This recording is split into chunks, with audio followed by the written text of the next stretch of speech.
What up, dogs? Batgasm here once again. So the new Overwatch comic just released, Uprising, and I have to say it's probably the best issue yet. As I always say, the Lord of Overwatch is like putting together a puzzle, and it's up to people like me to try and find all these little pieces and put it back together, and Uprising was a huge piece. So there's a lot to touch on. I haven't even had time to shower or do anything. This is all just on the spur of the moment, so please just try and bear with me because it may get a little scattered. But we will bring it all back. It'll all come back together. We'll go full circle. So it was recently announced on Twitter that we'll be getting an event on April the 11th, and this came from a video titled Mission Archives, Kings Row Uprising, that will be declassified on April the 11th. People have been speculating on what this can be. Now, a lot of people, myself included, think that it's going to be a PvE event similar to Junkenstein's Revenge, and this new comic only further supports that claim. If you watched my video covering the cancellation of Overwatch's graphic novel First Strike, then you'll know how highly supportive of PvE content in Overwatch I am. Junkenstein's Revenge was probably the most fun in Overwatch I've had so far. I like everything else. I like quick play, competitive, I like mystery heroes a lot, but Junkenstein's Revenge was the most fun I've had so far. It was designed similar to a classic MMO dungeon with boss battles and everything. This is Blizzard we're talking about. Jeff Kaplan has even said that a lot of the game developers on Overwatch came from games like World of Warcraft, and that they love PvE content. And also, Jeff was the original game director on World of Warcraft during Vanilla, which in my opinion is when dungeons in that game has been the most challenging. I came to Overwatch more from an MMORPG player's perspective. Now, I played GoldenEye, Quake, a bit of Halo, Duck Hunt, and stuff like that, but I wasn't really looking from an FPS perspective. I came from more of like World of Warcraft and EverQuest and stuff like that. So let's take a step back for a moment. So maybe for the first-person shooter player out there that doesn't really understand what a dungeon or a raid is. In other games, to run a dungeon, you would seek out other players and form a group. Then you would run to the location and find the entrance to the dungeon. Inside the dungeon, the gameplay would be different than that of the outside world. The mobs would be harder. You'd have to actually use teamwork and strategy to advance to the next part of the dungeon. Raids were similar, but on a much larger and complicated scale. There's a lot of talking. I haven't done one of these kind of videos in a long time. Blizzard is really good at making dungeons and raids. They've been doing it a long time. And while Overwatch being a fantastic PvP game, and that's how it was built, Junkenstein's Revenge just showed how much more it could be. For 1v1 and 3v3 modes, they actually designed a new map, Eco Point Antarctica, to fit that change in the gameplay. Imagine brand new maps, huge maps designed specifically to be ran like a dungeon or something like that. Junkenstein's Revenge was a modified Eichenwald, but you didn't really have a whole lot of space to do anything. That's why you were protecting the door, and it was just like a horde mode. But brand new maps where there was more than just shooting. Say some doors you had to solve a puzzle to open. All the objects in the game, all the assets in the game are 3D models just about. And the most we're utilizing that is for smashing them to bits in the spawn rooms while we wait, or trying to get the basketball through the goal.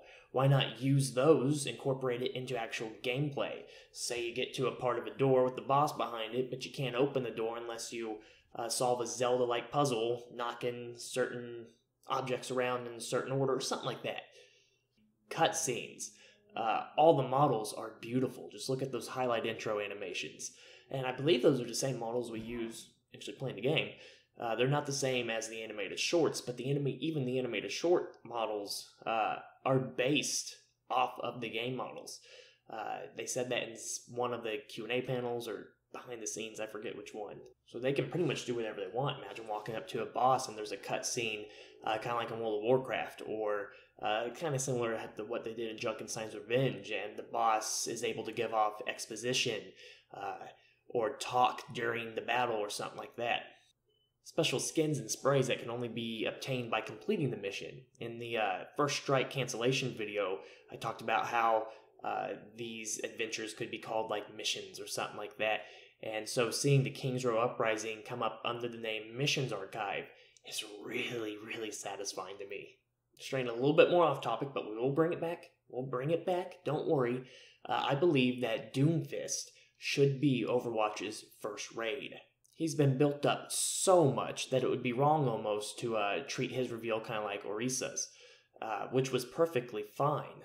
But he's kind of like the Thanos of the Overwatch universe. He's been built up so much that when he does drop, it has to be massive. An entire event dedicated to Doomfist. I think he should join the League of the Big Bad Bosses, Onyxia, the Lich King, Illidan, Destiny, Crota, the Taken King, stuff like that.